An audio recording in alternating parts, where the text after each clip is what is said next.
Good afternoon. I am Malini Balakrishnan from TERI.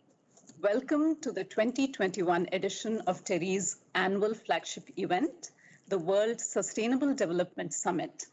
This is under the broad theme, Redefining Our Common Future, Safe and Secure Environment for All, and was held from 10th to 12th February 2021. This edition of WSDS marks 20 years of the platform. We are grateful that all of you, speakers and delegates, have joined us for this important milestone edition. Your support is instrumental in the success of the platform and our efforts. With this, welcome to the thematic track titled Mainstreaming Climate Finance Solutions in SMEs, including Startups. I now request Dr. Ajay Mathur, Director General TERI, to make the opening remarks. Dr. Mathur. Thank you, Malini. Mr. Lavasa, Mr. Ajay Shankar, friends both on the panel and the many, many participants. Welcome to this discussion on mainstreaming of climate finance, especially in SMEs and startups. I hardly need say how important it is. It is also something that we have been spearheading at TERI. Malini is our local champion, and Catherine and the Seed India Hub is, the Seed is our partner, and together we have, I think, moved ahead. Catherine will be sharing the findings, and we look forward to a discussion on how we can accelerate this process. So, how do we maximize the benefits? How do we reduce investor risks? Because that's an issue in big firms. It's even a larger issue in small firms. We also see how do we channelize climate finance for the green investments in this sector. Again, channelizing small amounts of money is more expensive than providing chunks of large money. All of this makes this challenging. I am extremely delighted that Shri Ashok Lavasa is joining us. He has a wealth of experience, and I'm absolutely grateful to him. In his current role in the ADB, he looks at enabling public-private partnerships or the private sector in general. He has a background in the environment sector, in the civil aviation sector, in the electricity sector, where I had the chance to be a colleague in the Ministry of Power. And I'm also delighted that we have so many other friends here. Mr. Pandey, Ms. Namita Vikas, Mr. Rakesh Mittal. I'm delighted that we have our colleague, Mr. Singh here from Intellicap, Sandeep Roy Chaudhary from VNV Advisory. All in all, as Malini said, we look forward to an extremely interesting discussion. Santosh, I almost forgot you, but I haven't. Together, we need to ensure that we pull in the same direction so that the change that we want, which is a more vigorous, a more dynamic SME sector focusing on technologies that are green or greener, not only emerges but is accelerated. And I look forward to the discussions that occur here as we go ahead. I'm delighted that the Practitioners Lab for Climate Finance this year had 4 challenge hosts: Tata Clean Tech Capital, Mahindra, Al-Sisar Impact, and Intellicap. And the fact that Mr. Singh from Intellicap is here with us, I think, provides the kind of continuity that we want between these various events. I also want to thank Mr. Ajay Shankar for agreeing to moderate the panel discussion today. Mr. Ajay Shankar has been at the heart of the industrial revival in this country during his years as Secretary of the Department of Industrial Policy and DIPP I think Shankar Saab, you can tell us what it stands for.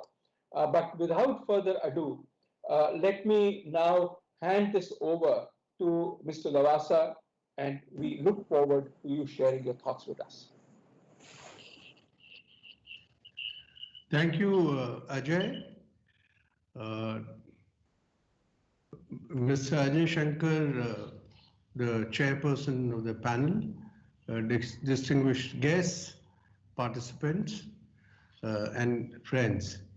It's an absolute pleasure to once again participate in the World Sustainable Development Summit, which has become an event associated with sustainable ideas and which also serves like an annual health checkup for the state of environment.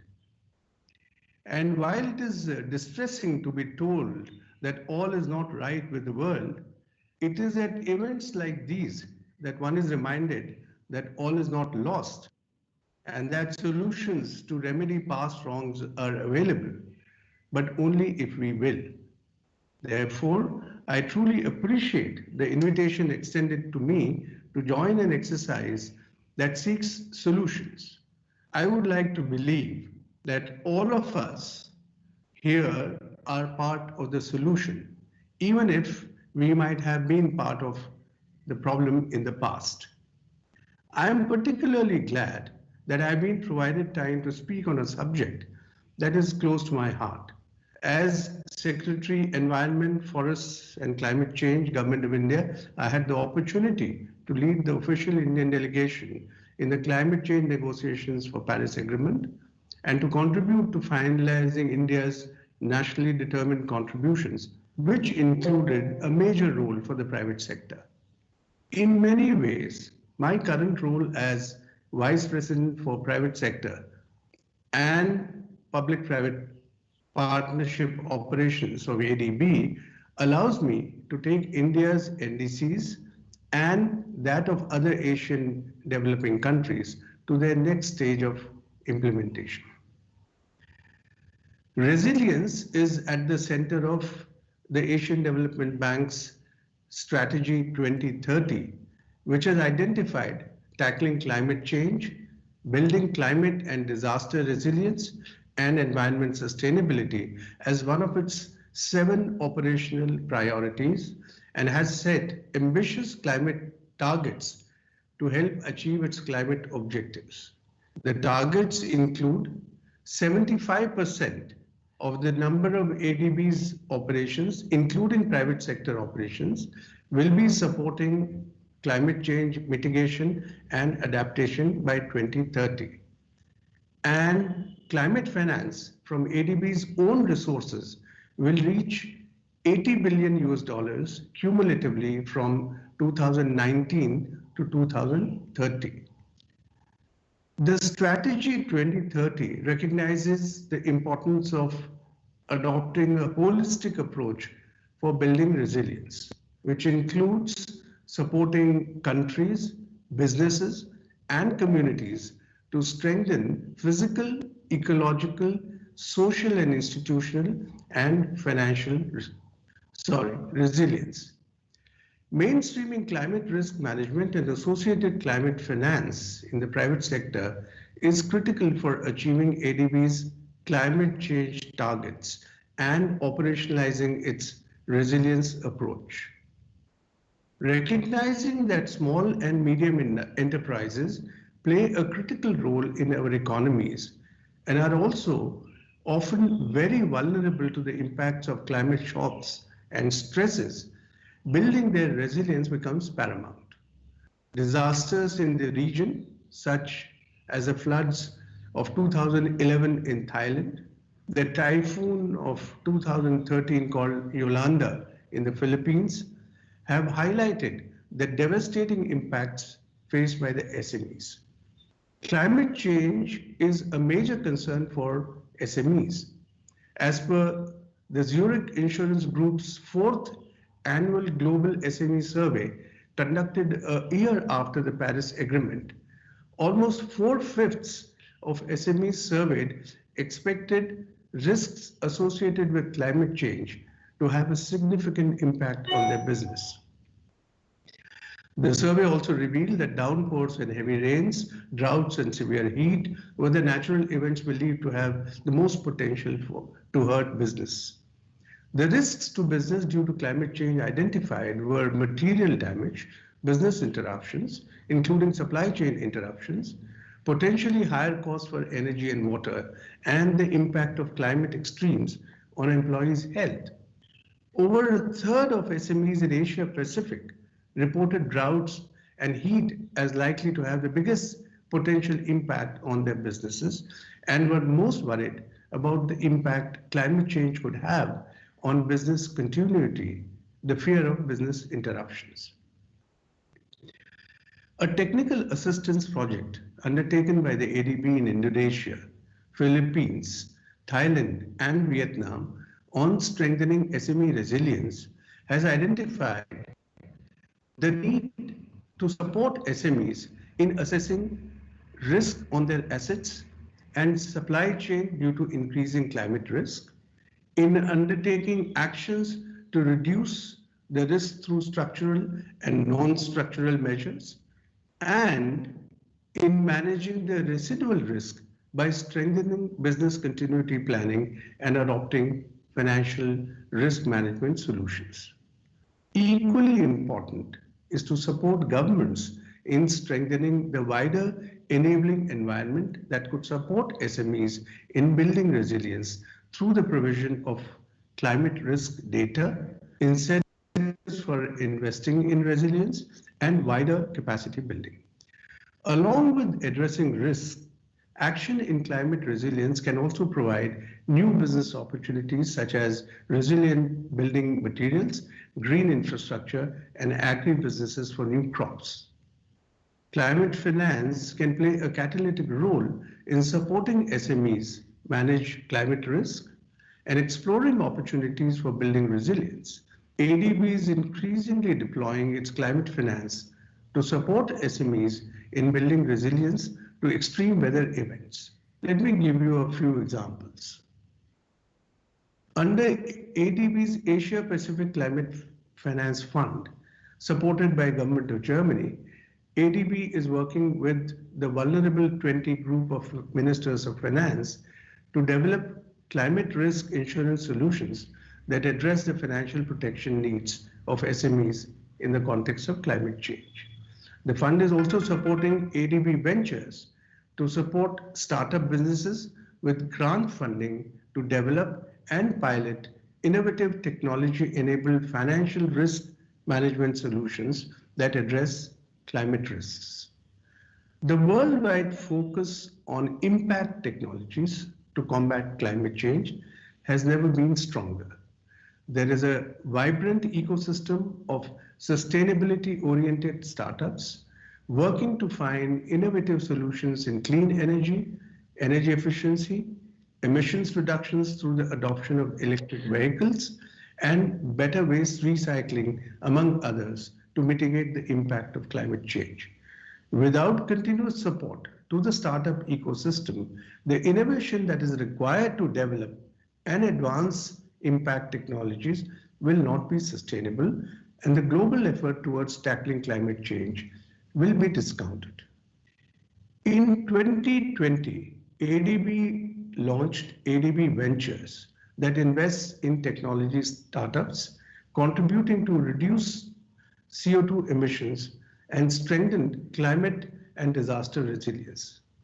Proven climate technologies that conserve energy and reduce waste are widely available in developed markets. There is significant potential for climate impact in developing Asia as the cost of deploying and scaling these technology solutions falls dramatically. Adb Ventures provides equity investment up to $4 million initially and leverages ADB's extensive operational networks and relationship to help these startups to validate and scale deployment of their products in frontier markets. It is expected that Adb Ventures will further scale up, providing more modalities to startups in order to generate climate change impacts. We have only recently approved the first transaction under Adb Ventures. We expect to do many more this year and in the years to come. As per a recent World Bank study, and using the example of one Asian region alone, there is an estimated $3.4 trillion climate investment opportunity for South Asia by 2030, assuming that each country will fully meet its NDCs and relevant sectoral targets and policy objectives as stated. Of this amount, more than half needs to be undertaken by SMEs due to the small size of individual investments. The kinds of investments undertaken by SMEs span a broad range from green certified buildings and smart infrastructure technologies to electric vehicles and vehicle fleets, energy efficiency investments, and climate smart agriculture. Investment in these sectors needs support to identify appropriate technologies and drive adoption. In this regard, financing often needs to be distributed through the local banking systems as individual smaller corporate loans to reach SME firms. ADB's private sector operations also seeks to scale and mainstream operations that enable SMEs access to finance for investments in climate. Let me again give you a few examples. In India, using technical assistance resources from Clean Technology Fund, ADB will help identify key energy efficiency technologies and their financial viability, as well as suitable vendors to be identified for partnerships with private sector financial institutions. ADB will then select interested FIs and support them to build the capacity needed to design specialized financial products and launch strategies to drive more adoption of investments in energy efficiency and smart infrastructure technologies. In Bangladesh, ADB is working with selected FIs to provide blended finance programs. Using resources from donor funds administered such as the Canadian Climate Fund for Private Sector in Asia, ADB can help FIs to deploy longer-term loans that make it viable for SME companies to invest in more CO2 reducing technologies, including rooftop solar, green certified buildings, energy efficient machinery, and biological effluent treatment plants. In every case, ADB works closely with its clients to track the positive reduction in climate risk indicators and CO2 emissions that ensue as a result of the investments undertaken. ADB, along with other multilateral development banks, has committed to align its operations with the objectives of the Paris Agreement. We are currently finalizing the methodology for Paris alignment, and it is expected that once operational, it will help us in ensuring our financing to the private sector, including SMEs, to promote low carbon and climate resilient objectives. Moving forward, we expect that climate finance will play a catalytic role to unlock the opportunities for strengthening resilience in the private sector, especially by engaging the SMEs as they go about adopting science-based targets to demonstrate their commitment to follow a clearly defined pathway to reduce greenhouse gas emissions and helping prevent the worst impacts of climate change and future-proof business growth. This would require deploying climate finance in a more transformative way to address the barriers that restrain the uptake of climate solutions by SMEs.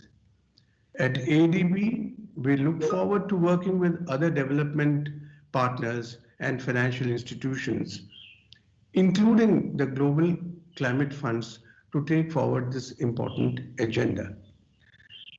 I would once again thank the Director General of TERI for thinking of me and including me in this journey which is long and arduous, but without which we are going nowhere. I also convey my best wishes to this session and this summit, which I hope will go some distance in making the Earth a greener planet. I thank you for your patience. Thank you. Thank you, Mr. Lavasa, for giving us an excellent insight on the topic, including the various programs of ADB. In particular, I'm grateful that you re-emphasized the role of SMEs and how important they are in order to build climate resilience. Thank you once again. So now I will call upon Ms. Catherine Kirsch, who's an enterprise support advisor at SEED, to introduce the SEED Practitioners Lab for Climate Finance. Catherine? Thanks a lot, Malini. Warm welcome also from my side. As Malini said, I'm Katrin Kirsch, joining you from Germany today, and I'm representing SEED. But also in addition to my role at SEED, I work on various green finance and climate finance projects at Adb, the host from SEED.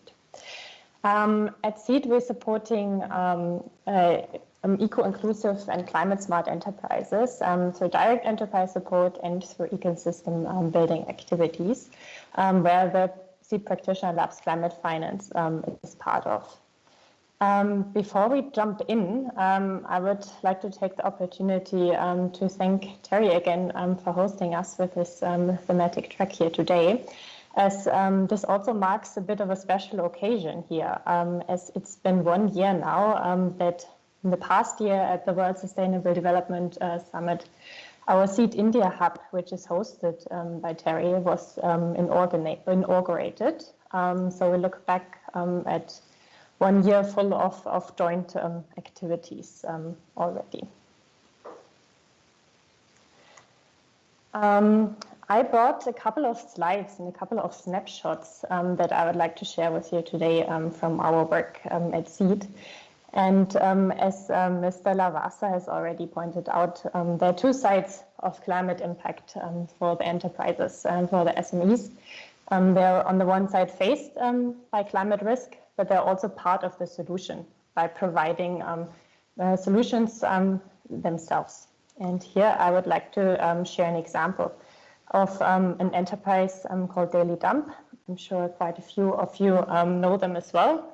They're SEED Low Carbon Award winner in 2018 and have quite a substantial contribution in terms of climate impact by providing a mitigation product themselves. At the same time, they're a good example for how SMEs are part or play an active role in climate action by also raising awareness with households, with farmers, and with families supplying their products about climate action. However, they're also faced with, I guess, the most universal challenge there is, access to finance. There are quite a few challenges that SMEs face when trying to access finance, both on the side of SMEs, but also on the side of financial institutions. And I would like to point out just a few of them and mentioning that while more and more climate finance is available, it needs to also be broken down for the SMEs and the financial institutions to absorb it and disperse it to the SMEs. There are challenges which are typical for SMEs in general, like smaller ticket sizes, insufficient credit histories, but there are also additional challenges which are more pronounced for green and climate smart enterprises in particular. If we look at energy efficiency, for example, there's longer time horizons for green investments to capitalize. If we look at solar, there are high upfront costs. But also if we look at the financial institution side, we see that there's a lack of investment assessment frameworks for technologies and business models, for example. What do we need in order to address these challenges for the SMEs? We need new solutions, new innovative climate finance ideas. And what are the components that such a solution needs to be built out of. At the core, we always see a financial instrument, a mechanism, whether it be equity, whether it be a loan or blended finance instrument. What needs to come in addition to that is a feature that bridges the access to finance, particularly for the SMEs, the so-called financial facilitation mechanism. That could be, for example, through market aggregation, deal facilitation, or also impact data management, which could support the access to finance.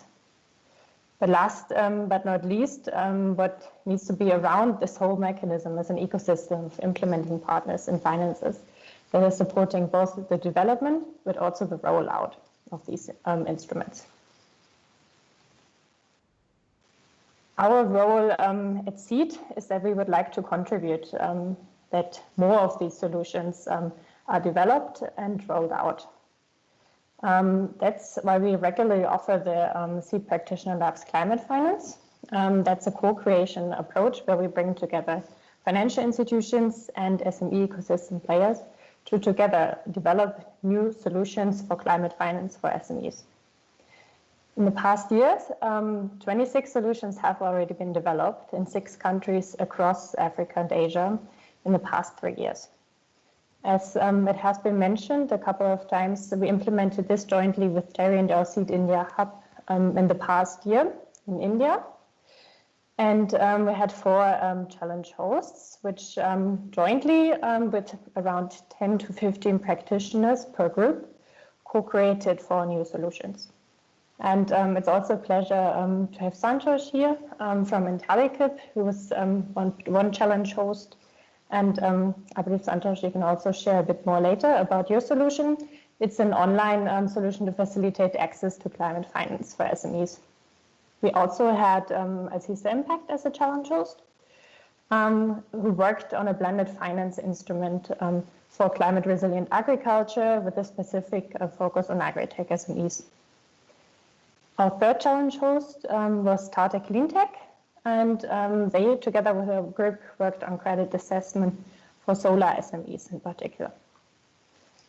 Last but not least, the group around Mahindra & Mahindra worked on supporting MSMEs in the supply chain to reduce CO2 emissions through energy efficiency. Adding on here, we also actually have a 2nd challenge host present from our Cycling 218. Sandeep, it's a pleasure to have you here. Maybe you can also share a bit more about your program of activities for waste enterprises, where I believe Daily Dump is also part of this program of activities. So what have we learned in this cycle? There are more and more solutions being developed. We witness a lot of motivation and collaboration in developing these solutions. However, challenges still remain in matching the funding and rolling out these solutions at a large scale. So to say, mainstreaming of climate finance for SMEs is still a question that we all need to tackle together. We recently launched a new climate finance for SME report at SEED. We can also share the link with you later. And there I want to share with you 3 recommendations, part of this report that we believe can help us in addressing this ecosystem. So if we look at the top, we did an analysis of which climate funds are already tackling SMEs, and we saw a little tilt towards agriculture. This is the main sector. So what we would need is a diversity of high climate impact potentials. I brought today an example of a waste management enterprises. So there are really an array of SMEs and sectors that are providing solutions which do have a positive climate impact. We also need to expand the role for local financial institutions, but also local SME intermediaries to help absorbing the climate finance flows and delivering them to SMEs in forms of tailored instruments. Last but not least, we need to increase the total funding allocated and the overall project volumes targeting SMEs.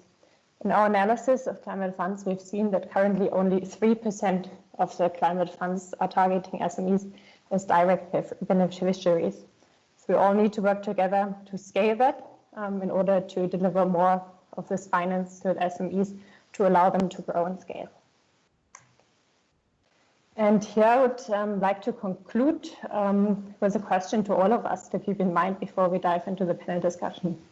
How can we all work together to facilitate more of these solutions and ensure that funding is channeled to the SMEs to enable the climate action on the ground? And I think before we move on to the presentation now, there's a polling question where we would also like to ask you about solutions and the key stakeholders that you believe would need to be part of. Lini, I think I have to stop sharing screen now, and then you can take it over. Okay. Thank you, Catherine, for a very succinct overview of this. And the polling is already done, so we will see the results as we go along. So now it is my pleasure.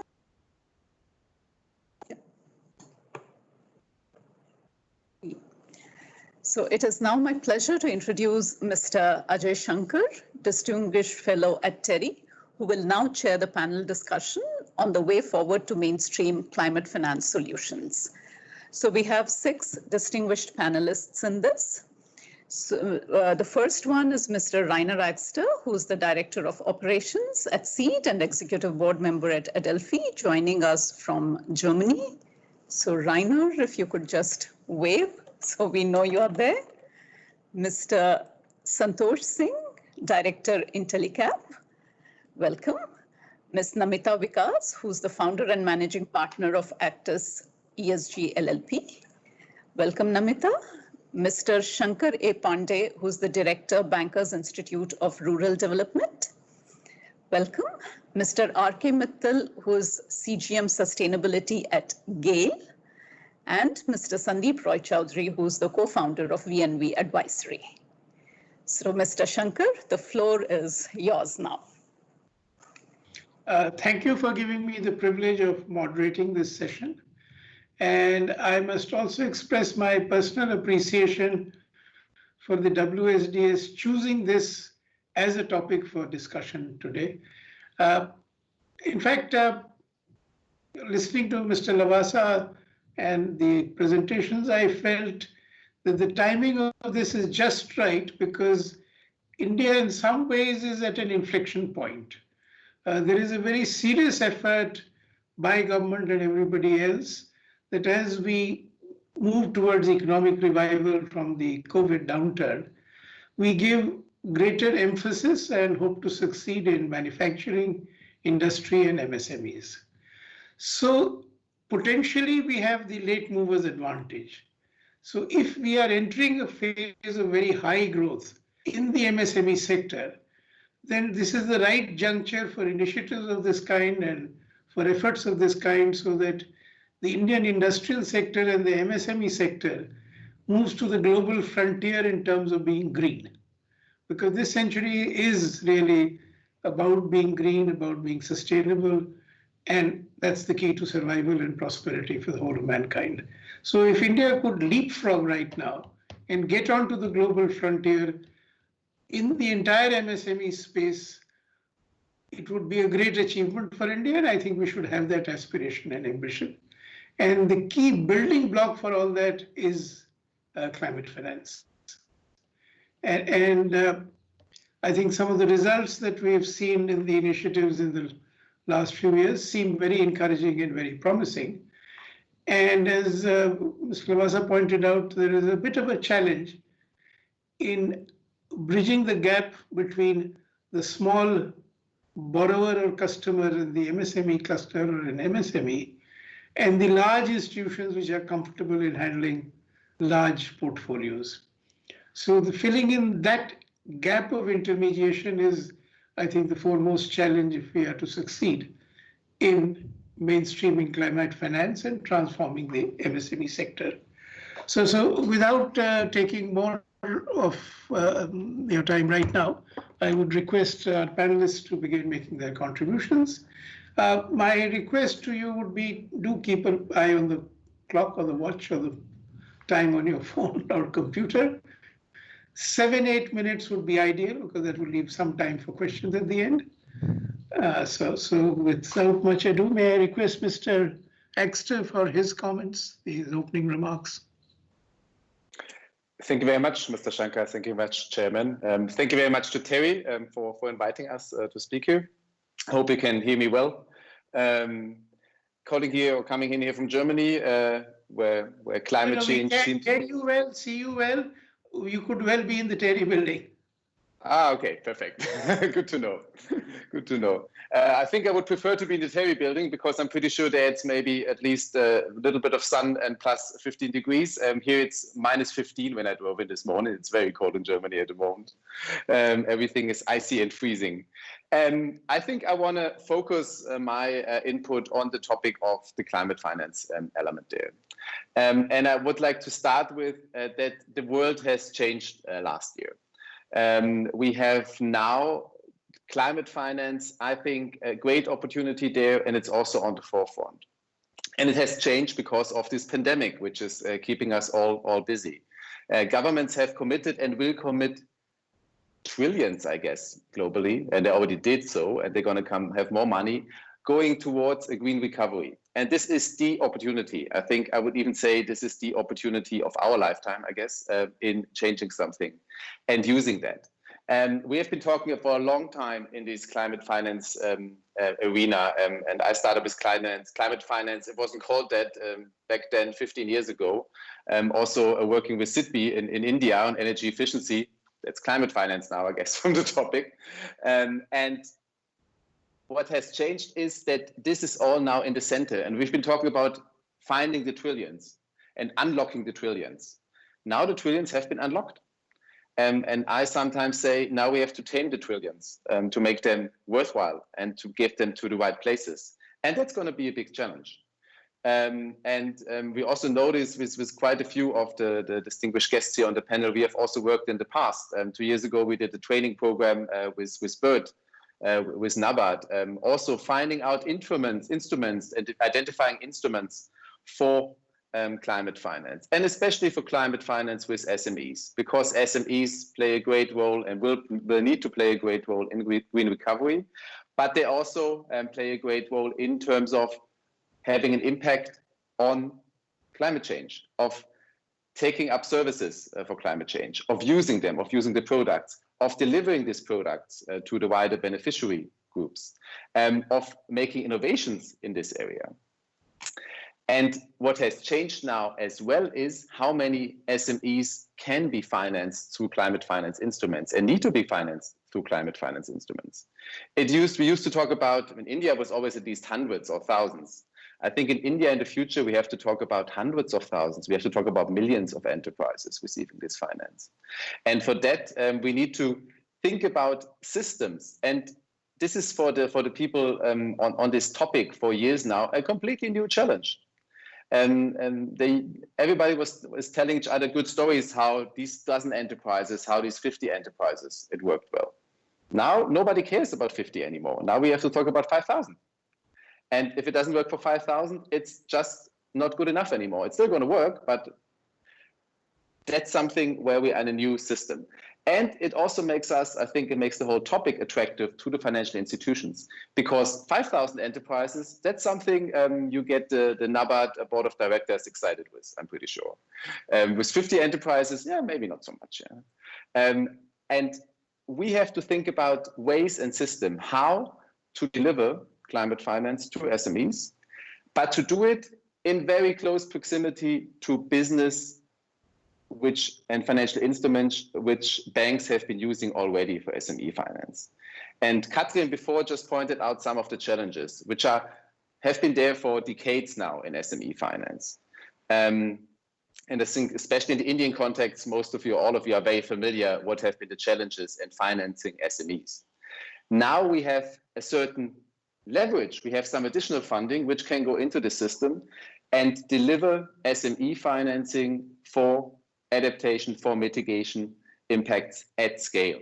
And this at scale is going to be the key element. I just want to re-emphasize that. Let's talk about, and we need to talk about, systems which work for thousands of enterprises. The nice stories can still be told, that's fine. But when we want to change something, and we need to change something, and if we want to be taken serious by the governments, by the governmental actors, we have to think about systems which work, again, for very many enterprises. And I think I'm already going to stop there to keep the time, because I think that's my main message. I always like to say, let's think about climate finance at scale. Let's think about unlocking these trillions which are out there. Thank you very much. Back to you, Mr. Shankar. Thank you. And I'm hoping as a nation, we will get that ambition to get really scale very quickly in the next few years. I think it can be done, and today's discussion would be useful in that context. If you can scale, you have to scale in India. I think that's the first place to get started. So I think that's the... So Mr. Santosh Singh, for your views and comments. Yes, so just let me share the screen and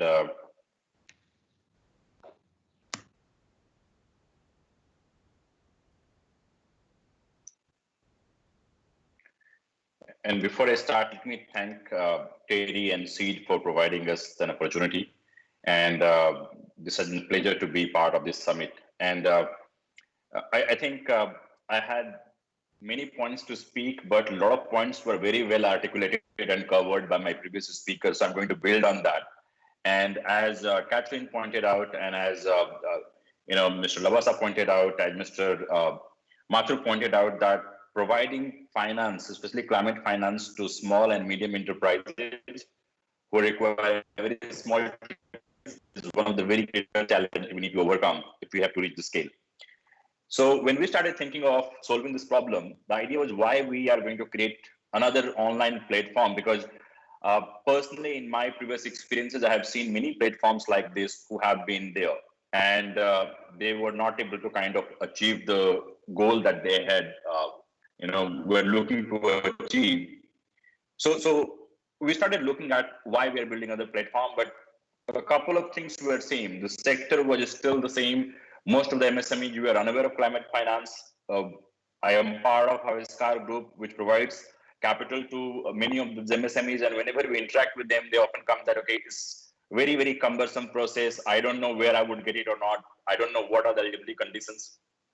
They were not sure of their kind of eligibility criteria, but also they were not motivated enough to go for the climate finance. And when we speak to the providers of climate finance, they were not very sure where are those MSMEs who we can provide climate finance, how we can reach out to them. So these challenges which were there for quite some time were still there. But in between, what happened that we got the right ecosystem to build something that could change this. And that right ecosystem was the availability of data, the databases, the different schemes coming together, the trinity of JAM, direct benefit transfer. And we started thinking, how can we build a platform that would change the whole thing around? Instead of MSME chasing climate finance, is it possible that we identify MSMEs and deliver climate finance to those who are eligible? That would be the best case scenario. We're still far from that, but that would be the vision. That if you are eligible for climate finance, the climate finance reach out to you rather than you chasing them, because they can build the system and processes to achieve that. You cannot kind of go and change the system. So that was the vision that we started working on that. And with this vision, we were very, very lucky to be part of SEED, support, and we work with SEED and many of the industry entrepreneurs, stakeholders, to refine the idea that what we can bring on the platform. So the basic idea of this platform is that can we bring the, both the supply side and demand side player together and bridge the gap between demand and supply. And we will do that by addressing some of the critical challenges that we're talking about: lack of awareness, the scattered potential climate assets, which are in many clusters with many of the MSMEs who are not even aware of that, how we can help them in identifying those potentials of creating climate assets. And this was the larger vision. With this, we started building a platform, and we got a number of features that could help us achieve that. But the way we are visualizing the platform, it is like a modular platform where new features, new capabilities can be built in as we go and progress along. The platform is an online platform. I am, kind of having the time constraints, I'm not going into detail, but the online platform enables the finance providers, the service providers, the MSME to come together. The way we are trying to populate the platform is that we are using the databases already available and creating an API using India Stack and other tools to list the MSME on that. And MSME with just a click of button and some questions, they can see whether they are eligible for climate finance or not. What kind of climate finance instruments are available to them? In order to achieve that, what kind of a step they need to take? What is the potential? What could be the the future benefit for them? Similarly, we are providing opportunity for financial institutions to see how they can look at the pipeline and see who are the firms, which are the clusters where they see a potential which matches their investment hypothesis, matches their product. This also enables the third-party service providers who can come and aggregate climate assets. One of the bigger problems that we are facing in MSME space is that these MSMEs have a very, very small ticket size needs. And that often is not met by the existing financial offerings of the climate finance players. So how we can aggregate and create new kind of demands that can be met. And third-party service providers, sector builders can come and play with that. So this is the idea that we are working on. Right now, where we stand, we are almost ready with the technical details of that. We are onboarding partners. The ideal case for us would be that we get the MSME database to be linked and identify and reach out to those MSMEs which are capable of getting climate finance. That's the larger vision that we have. Typically, if you look at each stakeholder who is going to be on the platform, what's going to be the benefit for them, MSME get the support for project preparation, partnership with other MSME to come together to leverage climate finance, understanding of all the climate finance carbon credit processes so that they can basically get that information. Financial institution would be able to see a particular technology region-wise, maturity-wise pipeline or potential pipeline that they can create. They can look at the sector-wise and then see whether they need to see a particular kind of demand that is not being met and come with new products. Government institution can look at the policy mechanism and probably think of new ways of delivering climate finance to them, because ideally MSME ministers should have a way to reach out to them and saying that you are eligible for climate finance, here is the way forward for you. And then we have the service providers who can look at those assets and create new kind of offering for them, because they know that there are people who require climate finance, they're eligible, but they're not able to do that with a few, because of the few constraints. So that's the entire platform. And I would stop here. I have one slide which talks about the benefit, but I'll stop here and wait for the question and answer when this is. Let us see that slide if you have one more slide. Yeah, I just wanted to talk about the larger impact, and I think it was very well highlighted. So the larger impact that we are talking about is, if you see the MSME sector, the focus that we want to bring on those small and micro enterprises, how we can aggregate them on the platform and deliver climate finance. That is one segment that had not been touched by many of the interventions, and that's the focus. And that basically would not only result in unlocking climate capital for them, but as we have been pointed out, that would also make them more resilient. So that's the vision that we are working on. That's the larger goal that we are chasing. Thank you. That's all from my side. Thank you. Thank you. Thank you. This is very exciting and very promising, because we've seen in other sectors how platforms like these have transformed society, has transformed society so rapidly. So all our best wishes to you. I think you're onto something very exciting and hopefully transformative very soon. My next speaker to whom I'll request is Namita, where if you'd like to take over and come in with your comments and observations. Thank you, Mr. Ajay Shankar, and it's indeed a pleasure to be here. I would like to congratulate TERI on 20 years of completion of WSDS, and thank you, Dr. Mathur and Malini, for inviting me here. As very rightly pointed out by Mr. Ajay Shankar, the recent developments in the world and India have negatively impacted overall business activity, but at the same time propelled sustainability and climate change conversations. The uniqueness of the pandemic lies in the unprecedented combination of the demand, supply, and the confidence shocks that has transmitted to financial markets from the real economy. So in short, COVID made the industrial world realize the need for resilient economies and societies that lay as the foundations for a sustainable well-being. And as far as India is concerned, I think this pandemic has been a clarion call to accelerate reforms and growth, specifically with SMEs at the core, which were hit the hardest in spite of the financial recovery packages that were provided to operate business as usual. So the situation indeed has placed SME sector in precarious conditions, and the challenges continue, facing the risks of business existence, technological obsolescences, keeping pace with rapid technological changes, maintaining product standard quality, production of IP, scarcity of skills workers, so on and so forth. However, lack of adequate and timely access to finance tops this list and continues to remain the biggest gap.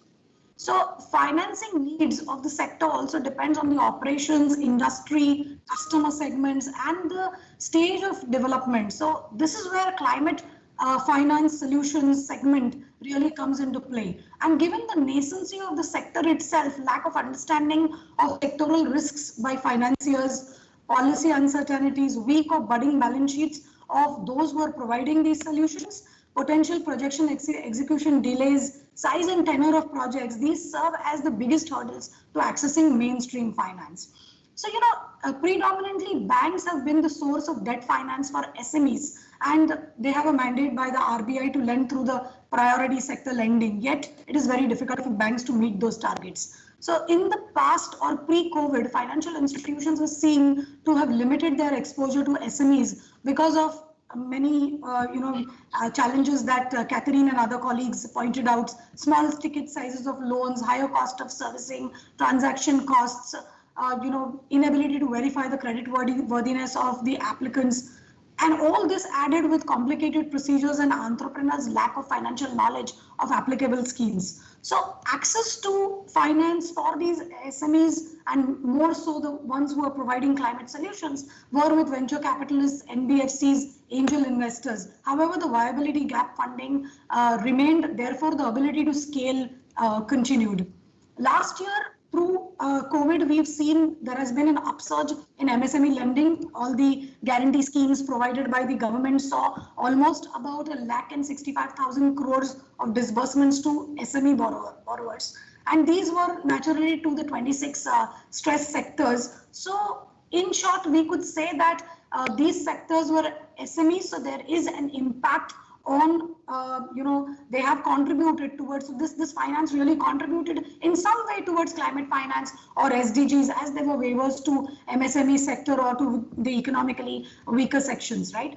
But well, as some of my colleagues mentioned, the effects of climate change by SMEs and for SMEs cannot be disputed. So India being the third largest emitter of carbon dioxide and MSMEs being a big part of this manufacturing setup, they are the emitters, and therefore they need to look at how they would mitigate on their own footprint. And of course, there are vulnerabilities. We've seen how Uttarakhand washed out supply chains and livelihoods and increased the burdens of loans. So therefore, financing climate solutions or climate finance per se from a mainstream lens, having been part of mainstream organizations, it's not easy.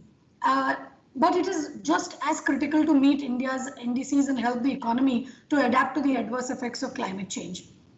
So climate finance in India is not defined, and therefore there is no particular classification within the financial institutions when it comes to financing projects that deal with mitigation, adaptation, or resilience. And the understanding is also at a very nascent stage. Over the last few years, we've seen a good amount of traction in financing low carbon assets and energy efficiency, but that was really facilitated by policy support. So for example, formation of the EESL not only fueled the e-market in India, but also helped bring in mainstream financial flows across the supply chain, which has a chunk of SMEs sitting at its base. Financing schemes like Z, credit-linked capital subsidies for technology upgradations have fed into SMEs' access to capital. Now, such access to capital facilitated through low interest loans, partial risk guarantees, and venture capital funding for energy efficiency provided boost to that particular sector. Since climate adaptation is much broader than energy efficiency, I think it is very important to go beyond and provide policy impetus as well as financial assistance to SMEs that look to provide solutions to access to clean water, waste to resources, green infra, clean technology, so on and so forth. But in India, the local market to climate finance is insufficiently involved in financial products that support climate change adaptation. And there is an eminent failure of also securing viability gap funding either from governments or multilateral development banks. So projects in climate change have long gestation periods which deter financial institutions from investing in them. Shortage of funds due to insufficient budget allocation are often hindered due to any access or additional grants, which leads to stalling of such projects. Therefore, I think what we need, and it's very important, is focused interventions at the government, regulators, and financial institutions level to ensure uptake and bankability, where at one level, for example, the government is able to leverage local and international climate finance flows like the GEF facility, the Global Environment Facility, or the Adaptation Fund, the Climate Adaptation Fund, or the Green Climate Fund that is there, some facilities that are there by the World Bank, which look at credit guarantees and leveraging also the existing schemes that will provide the alpha. So a variety of instruments are needed, and we need to look beyond traditional options of debt, equity, or direct grants. And we have seen innovations in various countries with alternative financing instruments that have emerged. Revolving funds, for example. So through an initial infusion of grant, these funds have been addressing small and large credit needs for energy end users and enterprises. They have particularly been relevant in communities and extents that have limited access to formal financial institutions or inadequate credit flowing through their informal saving credit channels. Then there is concessional debt and guarantees that are in form of interest subsidies, waivers on down payments, and longer repayment periods that have made loans more accessible and affordable for small enterprises. Guarantees, I think, on one hand play a very important role, and banks have been using, particularly in the SME sector, the CGT MSE, that's the credit guarantee scheme that is there by SIDBI for small enterprises, the partial risk guarantee schemes offered for energy efficiency by Bureau of Energy Efficiency or by SIDBI. However, despite an important role to play in supporting the sector, the impact of these instruments has really remained limited. This has been predominantly due to procedural and operational delays, though over years, annual disbursements have been on the rise. So therefore, what we really need is an effective guarantee scheme targeted towards climate-aligned sectors that would be a great enabler in terms of MSME lending ecosystem and can significantly augment the credit supply to climate finance sectors. In fact, what is seen is that financial leverage achieved with small allocation to guarantee fund can be significant, which in turn can lead to sizable increase in the supply of loanable funds to SMEs. Further, focusing on sector-specific product development. So where I'm coming from is another very effective financial instrument is cash flow-based finance, which helps resolve the working capital issues of these small entities. And here, this is a loan that is backed by an MSME's existing and expected cash flow, and repayments to banks are based on the business projected cash flows. So the debt covenant of these kinds of loans are focused on manageable levels of interest rates. We've seen cash flow generating businesses like water ATMs, and I want to particularly mention an example here. So water ATMs are like vending machines that provide clean drinking water 24 hours a day to local marginalized communities, and it is powered by an RO, solar integrated RO kind of filtration with reduced operational costs. So there exist PPPs in Delhi, Bangalore, where users withdraw water through these water ATMs using a smart card at a minimum cost of maybe 30 paise a liter of water. And these are for marginalized communities. And such models have been very successful where water boards provide the source of water to a company that has that runs the entire operations, right? So these automated units work cashless, but there is through the smart card, there's a collection of fees upfront, and this covers the operating costs and the revenues for the manufacturers, thus generating the cash flows as receivables against which the banks consider lending OPEX or CAPEX loans. So I think, these are the kind of instruments that we need scaling up from a climate finance perspective. The other point is on blended finance. We heard many of our colleagues make reference to blended finance. I think it's a very effective mechanism. However, what is important is there is a new emerging role for DFIs. ADB, IFC, or even for that matter, the new DFI that Government of India is creating for infrastructure, where the structuring of the blended finance is very important, where DFIs come in with kind of guarantees so that private finance has the comfort to be able to lend to those high risk kind of climate solution borrowers. So I think that is a very important point from our credit risk perspective. We have other examples that we've seen. Impact-based financing by Seed. Intellicap has been in this space for a long time, so I'm not going to repeat that. I think one final point that I want to make here is that aggregation platforms that pool investor money and blend public and private financing have shown the potential to channel large volumes of funding into enterprises and end users that have smaller financing needs.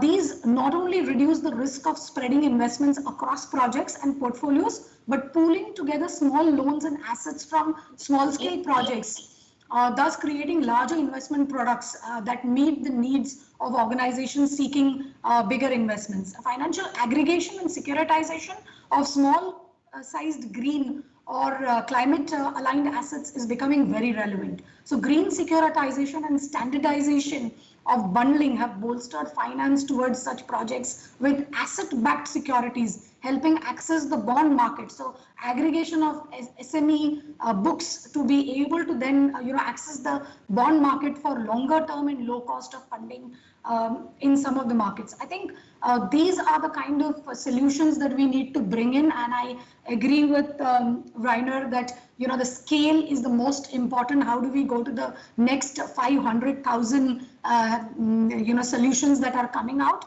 And I believe TERI is very, very rightly placed to be able to take this whole agenda forward in terms of a policy brief. The Ministry of Finance is currently looking at sustainable finance in a larger way, creating a roadmap. I think it's a good time to dovetail this whole agenda into the policymakers' scorecard so that we are able to mainstream finance and we meet our NDCs and contribute towards the sustainable development goals very effectively. Thank you very much. Thank you. That was very, very useful and very, you've given us a lot of food for thought. And I think a lot of ideas of work that we need to do going forward, because you're absolutely right. I think we need to innovate on many fronts and look at the success of ESL and how it suddenly transformed one big segment. And basically, how do we get aggregators both on the financing side as well as the actual physical delivery side and move forward. It's a huge challenge, but I think we can get there. And so look forward to further discussions and conversations on this. And the other idea which I take away as very important is how can larger institutions with some modest degree of credit guarantee or hand-holding certainly permit the scaling up. And the one, I think, big message that certainly needs to go out, and ESL has demonstrated, that if you are on the frontier as an MSME in this kind of transformation, you also become very competitive, and your future in a globalized competitive market is so much better if you have transformed yourself in this area. So with that, let me now request Mr. Pandey for his comments. Thank you. Good afternoon, everyone. and thanks to TERI and organizers for inviting Bert for this session. I think I will have to filter out a lot of my thoughts because much has already been said. So I will pick up only those points which have not been said. So my thought is that I think climate finance has been initiated in India, but it is looking for the stage of tech for retailing. I think that is where we start. And a lot of public finance is already going into a climate zone, which may qualify. And in fact, a lot of nationwide schemes like Ujjwala Kusum, solar subsidy, MNRE programs are good examples of public finance going into, in fact, retail mode. So that we should not discount. In fact, in all developing economies, and so true of India, that for anything to be generalized, before anything gets generalized, I think public finance has to precede any commercial finance. And we are exactly at that stage in India where government is hugely sensitized about climate, energy needs, finding eco-friendly alternatives, and they are investing into it. And that is also galvanizing, consciousness of people here who are going to be ultimate consumers. NABARD on our part, Bird is part of NABARD. NABARD on our part have been, doing our bit in climate financing. As you're aware, we are NI for GCF, Adaptation Fund Board, and the national, clone of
investors, the MSMEs are not investing, and banks are not very keen to give out loans for that, except for existing clients. A lot of resources are already, a lot of climate related natural resources in India are highly subsidized: land, water, power, energy, fossil fuel, and therefore the perceived need for accessing finance for climate reasons, I think, is low at the moment. And that takes us to the point that we need to drive, consumer consciousness about eco-friendly products, and that would then generate more demand for eco-friendly commercial solutions and products that are made available to consumers, and that will drive extent and need for commercial financing into climate sector. I think there are huge possibilities. Everyone has said that there are possibilities in rural and urban areas, agri and non-agri sectors, social infrastructure, household level. So I will not repeat all that, but the collective demand has been pegged at trillions in South Asia and India. So coming to very specific measures that I would like to suggest, which have been already said, and the remaining ones I would like to say or maybe emphasize, is I think we need to act at different level to really create massive awareness about climate awareness, climate eco-friendly products, consumer behavior, and of course lenders' attitude to financing. I think first would be at society or sector level. We first need huge capacity awareness and capacity building, both in technical and financial terms. And as I've already said, like we have been able to develop consumer consciousness about organic products in India, or in recent times about Corona. I mean, practically every citizen of India by now know what is this virus and what are the variants and do's and don'ts. So that kind of awareness is yet to come into climate. Generally, people are aware, but more specific awareness is required. Then, of course, it is well documented that we need to define this very clearly. Clear definitions are required. And then specific norms for specific industrial segment or product segments are required, or economic segments are required, which has to be followed by regulation, reporting, measurement, enforcement, and all that. First and foremost, to me, if we are to tap the potential of lending in SME sector in India, I think first step would be formalization of Indian SMEs or MSMEs, which has already begun in the form of one of the actions under Atmanirbhar Bharat, where Swanidhi kind of things are aiming at formalizing all food retailing, food processing, joints, and so that we invest in them and modernize them. Similarly, we have initiatives like Mudra, which is a financing mechanism for all micro, small, which has already created huge database for all these MSMEs. I think this database finally needs to be, collated, pooled to become a national database on. We did not insist on separate registration of this MSME. Whatever governmentalized database is there should become, target group for any intervention that we would like to do. Good amount of R&D in sector-specific solutions is required, and that can only be supported by government, research outfits, and also to be backed by private sector. Then certification of commercial technologies, climate technologies, I think is another need, because if we are talking of retail level and very small micro level in enterprises, then they look for certification. They're not sure whether this is a good thing to be invested in, and also borrow for that mechanism or technology. Therefore, I think that would drive acceptance of these technologies.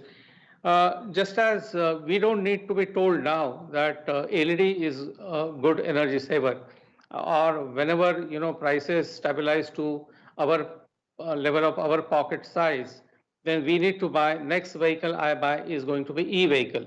That government did not tell me, because enough consciousness is there, enough certified vehicles are there, and therefore I will eventually go for it.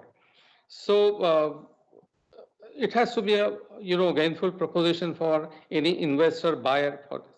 And therefore, I think just as government has done successfully for organic products, there need to be a drive for promotion, branding, and labeling of eco-friendly products so that once they are mainstream technology-wise, certified product-wise, I think fund flows would happen. Then, of course, blended, we have already said, and it is already happening, subsidies, interest subvention, taxes can be blended, and any other fund source can be blended with formal institutional finance. Then I have an idea that because our demand is typically very micro, and demand can be, I could categorize just back of the envelope categorization, not very scientific, but a household demand for maybe energy or waste disposal, farm demand, which is again for energy and waste disposal, MSME, also for energy and waste disposal, and civic authorities demand, which are huge in number in India. I think if you just aggregate this, then collectively it could be a huge demand. So like we had very successful campaign for LED lighting at household level or whatever level, I think we need to have a scheme and campaign by the government, initiated by the government essentially, because these are very micro sector, where we are able to aggregate the product, like eco-friendly product needs of the household, say, for example, of a farm, of a household, of civic bodies. And then if we can, arrange to deliver those along with finance, I think that is one level of aggregation. Another level of aggregation could be that we adopt group approach or area approach, maybe for rural area, village approach, or for urban area, a ward approach, or certain class approach, where, like, for example, we have PM Awas Yojana, which is huge. I mean, millions of houses are being built and constructed and given out to. Can we solarize this? I mean, this is very simple aggregation model, and make available finance as well. Maybe the grant component can be more, but this is the style of aggregation that NABARD has followed in many farm sector concepts, and we firmly believe that this will succeed in climate finance as well. And therefore, that takes us to the need for launching missions and submission. That succeeds in India. Any amount of talk will not help, but when there are targeted mission with very well packaged delivery models, I think that works in India, and that may require some kind of piloting initially. In fact, that will take us to another important point, that we must have national funds. Like we have NAFCC, National Adaptation Fund for Climate Change, which was a limited kitty. It is over now. That action is gone. So for continuous, action, interest into climate financing, and led by, public resources, I think we cannot have on and off fund. Then climate agenda cannot be, continuous. Our need is much beyond what GCF can provide, what GEF can provide, and we don't have patience to wait unlimitedly for those sanctions to come. I think a huge amount of time is gone there, and therefore we must quickly create, national funds, maybe with some DFIs, and we should be using government, industry, bank fora. Various forums are there to talk about climate, which is not happening right now. Maybe climate talk is only limited to more of DFI, up to DFI level, or on multilateral level or the government level, but it has really not trickled down to banks level and below sub-bank level, that is NBFCs and MFIs. In fact, NBFCs, MFIs, I was going through some report and completely agree. They are the ones who are actually occupying a lot of, micro customers mass in the rural areas, and therefore they must be our channelizing, agencies for this. Then I think a lot of adaptation of technology is required if we have to really drive climate finance in retail. For example, take the example of farm machinery. There are very good farm machineries which I have seen in Uttar Pradesh during a few months of my touring. But my one stark observation was that these machineries are too large to be operated on small farmlands, pieces of lands in Uttar Pradesh. So I think though maybe these are foreign researched and then adapted here, but technological adaptation and suitable to farm sizes in India has not happened. And if you look at, the controversy around stubble burning or farm residue burning around Delhi and parts of Punjab, Haryana, and Western Uttar Pradesh, I think what it requires is not political solution, no huge spending from government, but what it requires is leadership of industry to innovate suitable products, suitable machinery, tools to be operated on small farmlands. I think that will solve the problem. Therefore, this is also true with all other, forms of climate technologies. Then I will come to my last section, and I will come to what banks themselves or banking sector itself can do for driving this finance. I think first responsibility clearly lies with the Reserve Bank of India, which is a regulator and whose voice is often heard. And it is time for initiating a separate segment for climate finance as priority sector segment. I think it has succeeded as a strategy in India to, channelize finance to smaller and needy sectors. And the next need is to be, climate financing. And therefore, clear guidelines have to be there.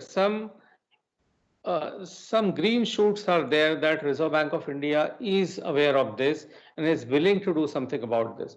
But now I think they can call for serious policy dialogue, and some good prescription can be given. Maybe to begin with, 5 to 10% of banks' finance can be green and to be labeled. And of course, if not fulfilled, then there could be penalty on banks for not, doing it. For DFIs like NABARD, SIDBI, and many other institutions, and of course, the multilateral DFIs, MDBs operating in India, I think we could be looking at supporting pilots and innovations because we have certain funds that we can, pump in. And typically bringing in a lot of fintechs and startups into this space, into climate financing, very targeted funding for innovating models or, testing models in climate area. So, and then capacity building of stakeholders to the extent that it delivers finance to the climate sector. Concessional and blended finance has already been said, and we are happy to say that on many other areas, NABARD has been already doing, blended finance, government subsidies plus bank finance and NABARD refinance, or the national infrastructure funds, subsidies, international funds, and NABARD finance. NABARD finance one channel plus NABARD finance another channel to see that project fund needs are met with. And finally, for banks, I think they do not have any specific climate, product basket of, loan products. So therefore, a lot of diversified sector-specific bank loan products, very small, the climate finance strategy must be retailed in banks, and that offering should be available. Right now, they're doing a good job of financing a lot of energy-related assets under various lines of credit, but we have not really come down to consumer level. So if banks start financing climate-specific consumer needs, then it would feed into industry, and that will feed into industry production, and that would feed into, climate finance for MSMEs. I think these are my few thoughts. And Of course, Thank you. that also requires banks to have green vision, their own corporate green finance policies, some business targets to be allocated for green financing, and so on. Thank you so much. Thank you. Thank you. So may I now request Mr. Mittal for his comments?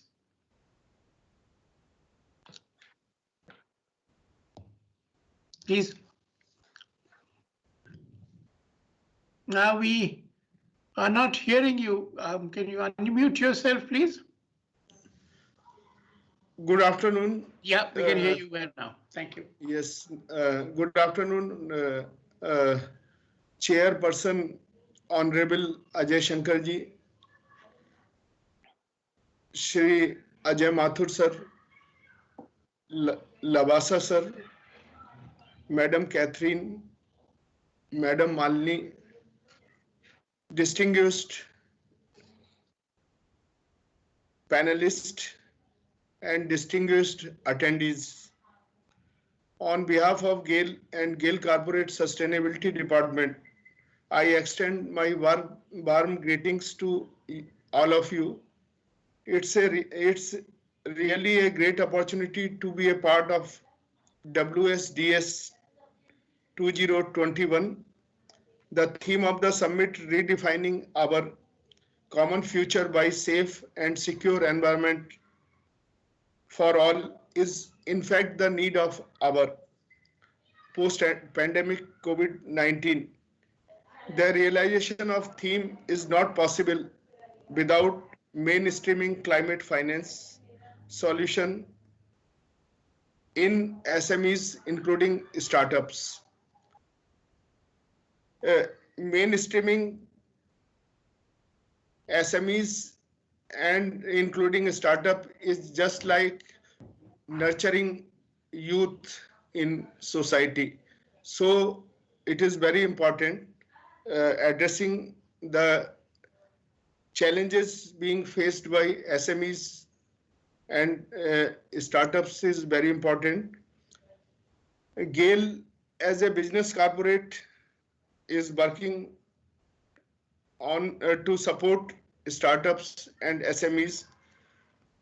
GAIL has been providing opportunities to SMEs as well as suppliers by public procurement policy. GAIL being a public sector organization has given purchase preference to SMEs by allocating 25% procurement from SMEs. Then GAIL has conducted multiple indigenization group meets in association with Make in India initiative of Government of India. These meets promote the indigenously manufactured product in replacement of chemicals. GAIL's startup initiative Punk was launched in July 2017 to build a strong ecosystem for nurturing innovation and spirit of entrepreneurship. We have set aside corpus fund of rupees 100 crore to invest in startups, and we have so far we have engaged startup. We have disbursed around 40 crores rupees to startup companies. Additionally, we are providing mentorship for startups operating in our core area and non-core area also. GAIL has signed investment agreements worth rupees 50 crore with 24 startup companies. Certain startups, we have engaged certain startups in reduction of pollution by tree plantation, which will promote tourism and local business. Then government recent this biogas, compressed biogas under Satat scheme, compressed biogas will be pumped in CNG pipeline. So this is Government of India, MO Ministry of Petroleum and Natural Gas has given thrust to develop biofuel by alternate fuel, renewable fuel. So compressed biogas is part of that we are developing through startups. For that, we have engaged 5 startups in this area, and we have engaged. We are working. GAIL is working on electric vehicles. For that, also we have engaged 5 startups. With cooperation, understanding, and most important of all, following every aspect of good governance, such as trust, accountability, transparency, and efficiency. If all these are followed, then I will say climate finance can be a very promising solution to create a sustainable world, and company like GAIL working towards providing support in all forms to SMEs and startups. Together we can achieve much more, and we will find solution. Thank you. Thank you very much. And now we come to Mr. Roy Chaudhary. So you're the final panelist, so you have the last word in some ways. How much time do I have, Ajay? Unfortunately, that's a disadvantage of being at the end. You have limited time, so say 7-8 minutes. I think. I'll keep it very short. If 6, it would be even better. But no worries. I'll manage. Thanks, Ajay. I'll keep it short. Basically, I think to a large extent, if we have to look at this problem of MSME, SME, I think the bucket, we are making it too large, because when we talk about climate finance, we also need to talk about climate change indicators, and they're very different for each sector within the SME space. So if you look at what we were working on, or the case study that I'm going to talk about is the waste sector, and then you have the transport sector, and then you have the household efficiency sector. These are very different buckets of indicators, and if you are not, so I think in a large way, it has to be, and one of the speakers, I think it was Mr. Pandey, who talked about formalization. I think that's really important. But while formalizing, and if we have to take this towards climate finance, we also need to categorize them in sectors, because we've seen that there is a definitive common thread that runs through different companies within the same sector, and that can be quite leveraged in terms of data points, because we can't be talking about climate finance without understanding what the outcome should be. And I think we'd be better served having common outcomes from the different sectors. And that's something that I think, even with Santosh's platform, I don't know if that's something that is inbuilt in that, but that could be quite a decent way to look at it, if not already there. The thing I was asked to talk about was one of the seed challenges, and Catherine, thank you for having me here, was basically a carbon finance program with the waste sector, because we thought that a lot of startups in the waste sector weren't really tapping carbon finance. And one of the reasons was that it seemed too complicated, and it seemed too transaction heavy for anybody to do that on their own. So we decided to make a grouping of these companies and try and work with carbon finance with them. The idea was to raise upfront financing through the use of carbon credits and the generation of carbon credits that would happen over the next 10 years through the municipal solid waste to gas generation. So that was where we started, and it was in collaboration with GIZ, and it kind of had 28 startups that were part of it, and the idea actually was to also find ways of financing the gap in terms of existing waste systems in different municipal corporations. So one of the pilots was to actually revamp or retrofit one of the biogas units that was operative in Bangalore by the Bangalore Municipal Corporation. And likewise, that's the idea, is to slowly draw upon corporate net zero target money towards waste management systems and waste management companies, and how that could possibly address some of the capex needs towards retrofitting.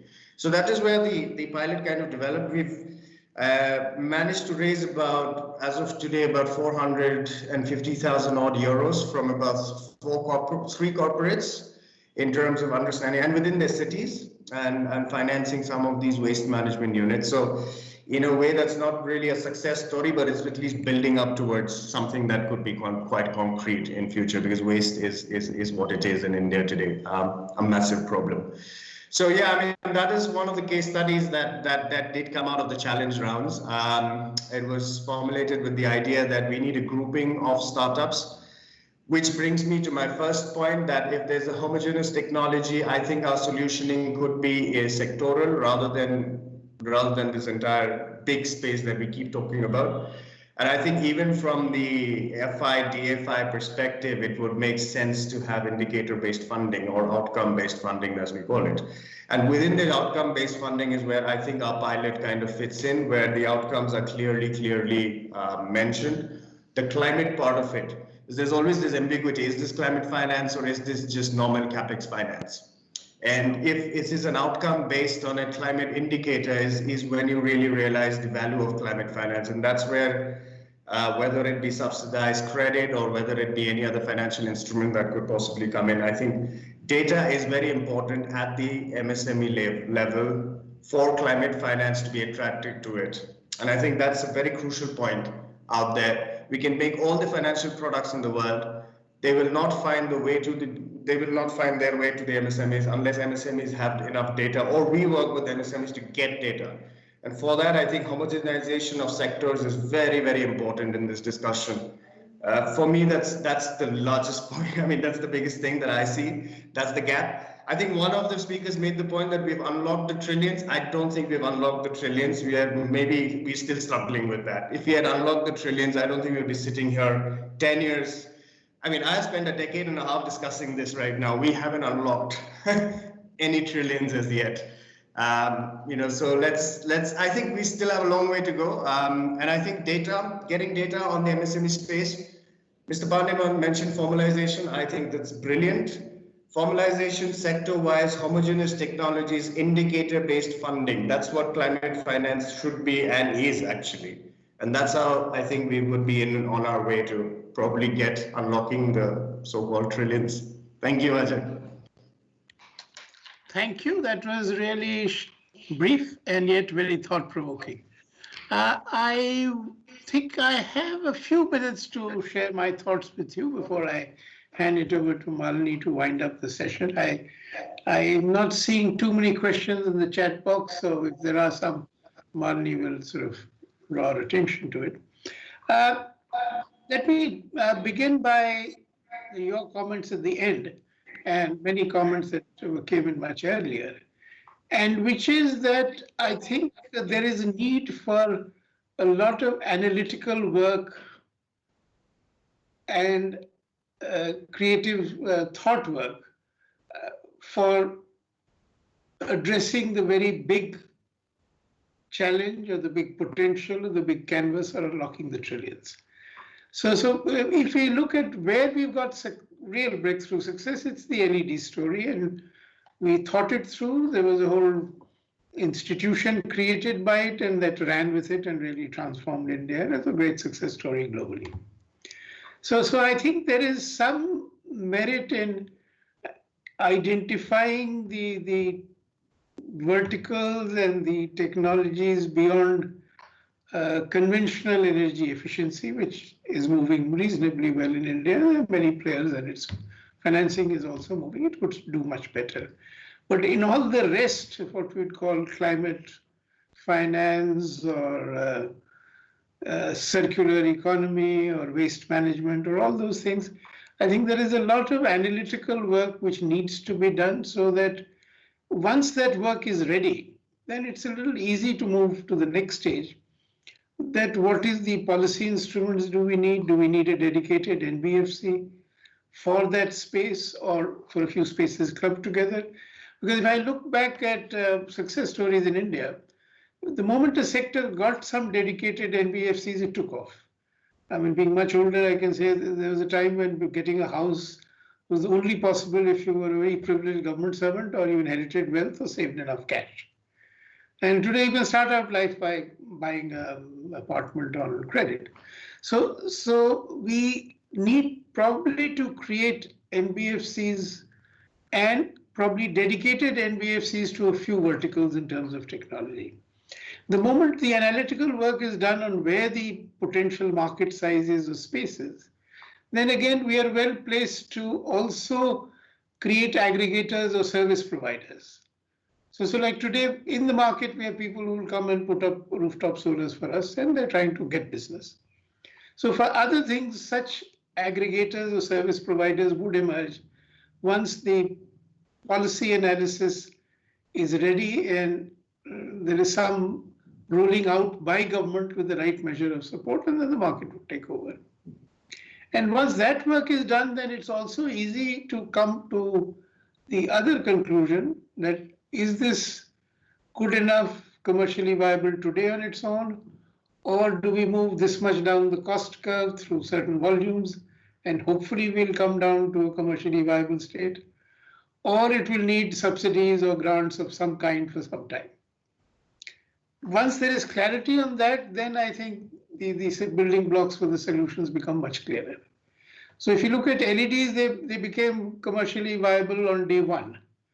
If you look at EVs, we are not yet there, though in theory we are there, but till the charging infrastructure is rolled out, we are not there. And for the charging infrastructure, there is this conundrum. The investment doesn't look commercially viable because there are no EVs on the road, and people don't buy EVs and they're not on the road because there is no charging infrastructure. So it's a public policy issue which can be resolved, and attempts are being made to resolve it. So similarly, on the waste side, if there's enough analytical work done, then it creates a framework for discussion, for policy advocacy, and for actual action by various players to unlock the trillions. So I'd end by saying that unlocking the trillions will be so much easier, it will happen so much sooner if many of us around this table do a little more work in terms of analysis and detailed thinking and discussions to give clearer templates for those who have to take decisions, because we've also got to accept that people who have to take decisions are, I mean, there's a bandwidth shortage there in terms of time as well as, ability to, think through things which we should do for them and then present a bouquet. So with those words, over to you, Malini. I think it's been a very exciting, thought-provoking discussion. And I'm certainly personally motivated to spend a lot more time and effort on this issue than I've been doing till date. Over to you, Malini, and thank you to all the panelists. Thank you, Mr. Shankar, and thank you very much for all the panelists for these, so many ideas which came up. I think the phrase unlocking the trillions really caught everyone's imagination, and whether they are already unlocked or going to be unlocked, I think remains the moot question. But I think a lot of ideas came in terms of, how one could formalize the sector, how one could aggregate, how one could maybe it is very clear that the ticket sizes are small. And in some ways, you have to be able to pull things together and somehow make it accessible to the MSMEs so that, they move ahead. So it was also interesting that, when we look at what happened in the poll which we took, where we asked what is the critical challenge for climate finance for MSMEs. And 40% of the respondents said it is the tailored support from local financial institutions. So in a way, perhaps the way, that has to be tailored seems to be the key thing. And we also said, who's the important stakeholder in your view who will address SME climate finance challenges? And there, of course, local financial institutions was 50% of the respondents, and multilateral climate funds and development banks, another 33. So in a way, the people who are the ones who are going to disburse the money, they are the ones, I guess, who are the key players in this. But then I guess we are also looking at things which will match what the MSMEs eventually need. So we have come to the end of this session. So on behalf of TERI and the Seed India Hub, I thank Mr. Lavasa for his keynote address, to all the panelists for their thought-provoking, food for thought. And Sandeep, sorry you were in the end, but I think you still made a lot of interesting points, which we could, take ahead. Mr. Shankar for moderating this session, and all the delegates for being with us for this session. So thank you, and have a good day. Thank you, everybody. Thank you. Thank you. Thank you. Thank you. Thank you.